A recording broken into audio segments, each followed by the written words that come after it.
15 દિવસ પણ ખવાય ને તેવી અવાજ સાંભળતા તમે જુઓ કેટલી ક્રિસ્પી. હેલો ફ્રેન્ડ્સ, હું છું શીતલ. તમારું સ્વાગત છે મારા કિચનમાં.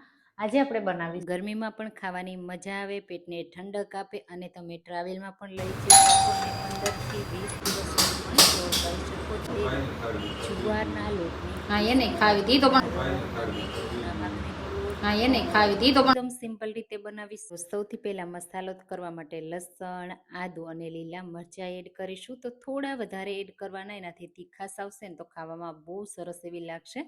હવે આ રીતની આદુ મરચાં લસણની પેસ્ટ તમે ગમે એ રીતે ખાંડીને તૈયાર કરી શકો છો. હવે આપણે એને સરસ એવી કૂક કરવાની છે. તો એના માટે આપણે 2 ટેબલ સ્પૂન તેલ એડ કરીશું. તેલ ગરમ થાય એટલે જે આદુ મરચાં લસણની પેસ્ટ તૈયાર કરી છે ને તે એડ કરી દેશું અને એને થોડી વાર માટે તેલમાં જ સાતળી લેશું, જેથી એમાં જે પણ કચાશ હોય ને એ નીકળી જાય, જેના લીધે આપણી ભાખરી છે ને લાંબો સમય સુધી સારી રહે, બિલકુલ ખરાબ ન થાય. અને આમાં આપણે એક મેઇન ઇન્ગ્રીડિયન્ટ એડ કરવાના છીએ, જેનાથી ભાખરી છે ને ખૂબ જ હેલ્ધી બનશે.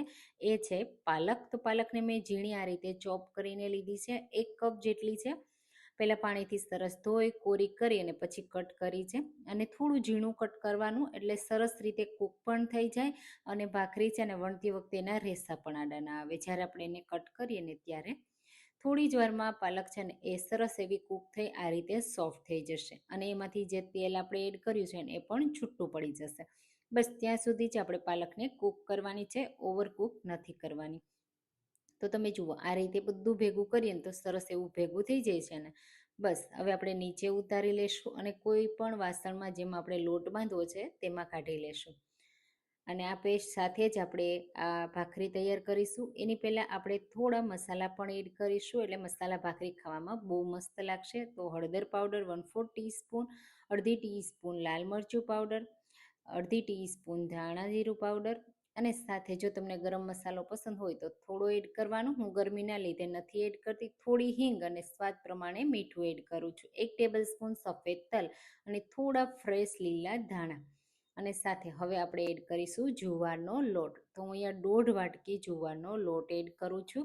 તમે કેટલી પેસ્ટ બનાવી છે ને એ ઉપર તમારે લોટ એડ કરવાનો. 2 વાટકી સુધી એડ કરી શકાય, પણ મેં અહીંયા 1.5 વાટકી એડ કર્યો છે, જેનાથી પાલકનો પણ સારો એવો ટેસ્ટ આવે અને એના પણ ન્યુટ્રિશન મળી રહે. તો પહેલાં આપણે આ રીતે હલકું ગરમ હોય ને ત્યારે મિક્સ કરી દેવાનું. એટલે આપણે જ્યારે ભાખરીનો લોટ બાંધીએ ને એને આપણે ગરમ પાણીથી નથી બાંધવાની જરૂર પડતી, કારણ કે જ્યારે આ મિશ્રણ ગરમ હોય ને એટલે તમારે એમાં ગ્લુટન ના હોય, એના લીધે તૂટી જાય. પણ થોડું ગરમ હોય ત્યારે મિક્સ કરી દેવાનું, એટલે નહીં તૂટે, ઓછું તૂટશે.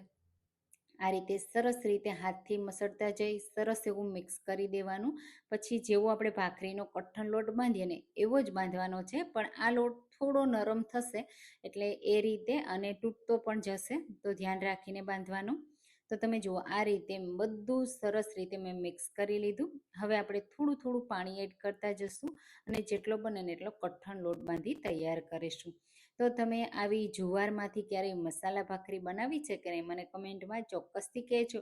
અને હા, મારી આ જુવારની રેસીપી તમને કેવી લાગે છે એ પણ કહેજો. મારી રેસીપી તમે કઈ સિટીમાંથી જુઓ છો ને એ મને જરૂરથી કહેજો, મને ખૂબ ગમશે.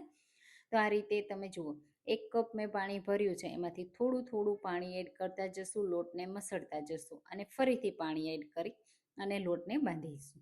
તો આવું કરવાથી એક તો લોટ પણ નરમ નહીં થઈ જાય, ઢીલો નહીં થઈ જાય અને સરસ એવું બાઇન્ડિંગ પણ આવી જશે અને વધારે લોટને મસળવો પણ નહીં પડે. તો આ રીતે પહેલી જ વાર જો તમે જુવારની ભાખરી બનાવતા હોય ને તો પણ પરફેક્ટ બનશે. તમારે કોઈ રવો, ઘઉંનો લોટ, મેંદાનો લોટ કે કોઈ ભાખરીનો સ્પેશિયલ લોટની જરૂર જ નથી. ઝીણા લોટમાંથી જ આ ભાખરી તૈયાર થઈ જાય છે. તો આ રીતે સરસ રીતે હું મસળતી જાઉં છું અને મિક્સ કરતી જાઉં છું. તો તમે જુઓ આ રીતે લોટ બાંધી તૈયાર કરી લીધો છે. લોટને થોડો મસળવો પડશે 1 મિનિટ માટે, એટલે સરસ એવો ભેગો થઈ જશે. તો ખાસ એ ધ્યાન રાખવાનું, બહુ નરમ લોટ નહીં બાંધવાનો. જો નરમ લોટ બાંધશો ને તો ભાખરીને તમારે પેપરમાં કે કોઈ પ્લાસ્ટિકમાં વણવી પડશે. એટલા માટે હું અહીંયા કઠણ જ લોટ બાંધું છું, એટલે આપણે કોઈ બટર પેપર કે પ્લાસ્ટિકની જરૂર જ નહીં પડે. આ રીતે સરસ એવો બંધાઈ ગયો લોટ. તમે જુઓ આ રીતે તોડીએ ને તો તરત જ તૂટી જાય છે, કારણ કે એમાં કોઈ ગ્લુટન નથી હોતું, એટલે જલ્દીથી તૂટી જાય અને વણતી વખતે પણ બિલકુલ ફાવે નહીં, તૂટતું જાય. તો આપણે શું કરવાનું, પહેલાં આ રીતે સરસ લોટને બાંધી લેવાનો. પછી તમે જુઓ મેં અહીંયા અડધા કપ જેટલો પાણીનો યુઝ કર્યો છે.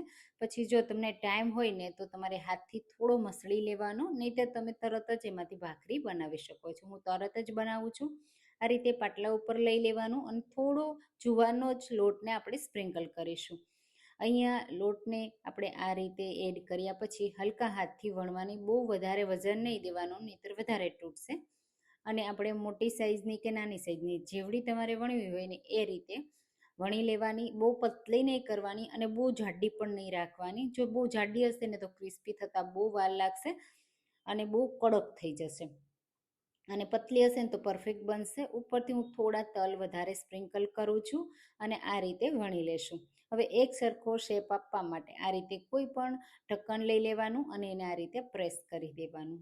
અને બસ હવે એક્સ્ટ્રા લોટ હોય એને કાઢી લેવાનો છે ને. એકદમ સિમ્પલ. અહીંયા આપણે લોટ કઠણ બાંધ્યો હતો એટલે બટર પેપર પર કે કોઈ પ્લાસ્ટિકની સીટ ઉપર વણવાની જરૂર ના પડે અને સરસ એવી વણાઈ ગઈ. અને તમે જુઓ પાટલીથી પણ અલગ થઈ ગઈ છે ને. એ જ રીતે બધી જ વણી તૈયાર કરી લેવાની. જો આ રીતે સાઈડથી તમને એવું લાગે કે પાલક બહાર નીકળી જાય તો થોડી દબાવી દેવાની અંદરની સાઈડ. તો આ રીતે પહેલાં મેં બધી જ ભાખરી વણી અને તૈયાર કરી લીધી છે. આ ભાખરી છે ને હવે આપણે એને શેકવાની છે. તો શેકવા માટે કોઈ પણ તવો તમે લઈ શકો છો. સ્પેશિયલ તવાની કોઈ જરૂર નથી. આયરનનો તવો હોય કે માટીનો તવો હોય કે તમે જે યુઝ કરતા હોય એ. પહેલાં એક સાઈડથી આ રીતે થોડું આપણે શેકાવા દેશું અને પછી બીજી સાઈડ પલટાવી દેશું અને બીજી સાઈડ પણ થોડી વાર શેકાવા દેશું. બીજી સાઈડ આ રીતે પલટાવ્યા પછી એમાં થોડું ઘી લગાવી દેશું. તો આ ભાખરીને ઘી સાથે ખાવાની, એટલે કે ઘી સાથે શેકવાની એટલે ખાવાની ખૂબ મજા આવશે. થોડું થોડું જ ઘી લગાવવાનું, બહુ એક્સ્ટ્રા ઘી લગાવવાની જરૂર નથી.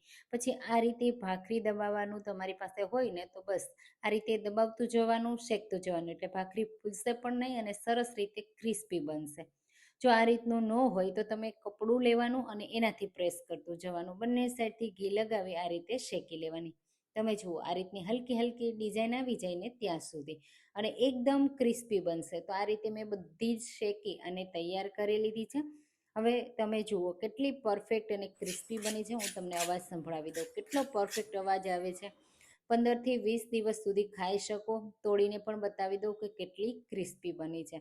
તો આ ભાખરીની રેસીપી ટ્રાય કરવાનું ભૂલતા નહીં. રેસીપી ગમી હોય તો લાઈક કરજો, શેર કરજો અને મારી ચેનલને સબસ્ક્રાઈબ કરજો. Thank you.